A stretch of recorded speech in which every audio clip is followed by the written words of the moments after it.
দেশে ফেরার পর প্রথমবারের মতো 4 দিনের সফরে উত্তরবঙ্গ সফরে যাচ্ছেন বিএনপির ভারপ্রাপ্ত চেয়ারম্যান তারেক রহমান। আগামী 11 থেকে 14 জানুয়ারি পর্যন্ত দেশের উত্তরাঞ্চলের জেলাগুলোতে এ সফর করবেন তিনি। এ সময় তার কর্মসূচিতে থাকছে নেতাকর্মীদের সঙ্গে মতবিনিময় ও জুলাই আন্দোলনের শহীদদের কবর জিয়ারত ও পরিবারের সঙ্গে দেখা করা। ওয়ালিউল্লাহ অলির ডেস্ক রিপোর্ট। সফরের প্রথম দিন 11 জানুয়ারি গাজীপুর, টাঙ্গাইল ও সিরাজগঞ্জে দলীয় নেতাকর্মীদের সঙ্গে মতবিনিময় করবেন তারেক রহমান। পরে তিনি যাবেন বগুড়ায়। 12 তারিখে বেগম খালেদা জিয়া রুহের মাগফিরাত কামনা করে দোয়ায় অংশগ্রহণ করবেন তিনি। এরপর দাদাবাড়ি, গাবতলী উপজেলার বাগবাড়ি জিয়াবাড়িতে যাবেন। দীর্ঘ 19 বছর পর তারেক রহমানের আগমন ঘিরে নেতাকর্মীদের মাঝে বিরাজ করছে উচ্ছ্বাস আর আনন্দ। দীর্ঘদিন পর প্রিয় নেতাকে কাছে পাওয়ার আকাঙ্ক্ষার অবসান ঘটবে বগুড়াবাসীর। লিডার আসলে আমাদের সাবেক প্রধানমন্ত্রী, দেশনেত্রী, বিএনপির চেয়ারপারসন বেগম খালেদা জিয়ার জন্য আমরা একটা দোয়া মাহফিল করব।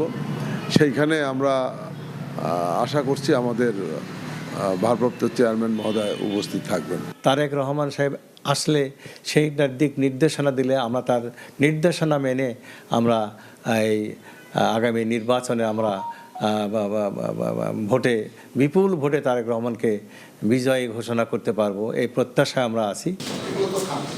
দলীয় প্রধানের আগমনকে ঘিরে রংপুরে বিভাগীয় পর্যায়ে বিএনপি ও এর সহযোগী সংগঠনের নেতারা জরুরি সভা করেছেন। আমাদের প্রিয় নেতাকে দীর্ঘদিন সশরীরে সাক্ষাতে দেখতে পাবে, এটা তো এই আনন্দ তো ভাষায় প্রকাশ করা যাবে না। সেটা তো যথেষ্ট আনন্দ আমাদের মধ্যে উদ্বেলিত হয়েছে প্রত্যেকটা এলাকার লোক। আশা করি শুধু বিএনপি কেন, বাংলাদেশের আপমর জনসাধারণ সেদিন অধীর আগ্রহে অপেক্ষা করবে তাকে অভিনন্দন জানানোর জন্য, স্বাগত জানানোর জন্য।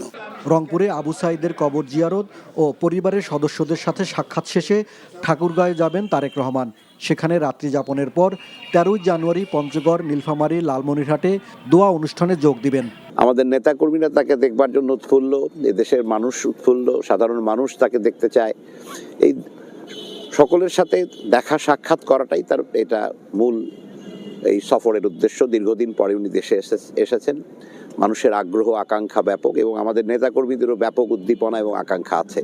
14 জানুয়ারি রংপুর থেকে সড়ক পথে বগুড়ার গাবতলী যাবেন তারেক রহমান। ওয়ালিউল্লাহ অলি, এনটিভি নিউজ ডেস্ক।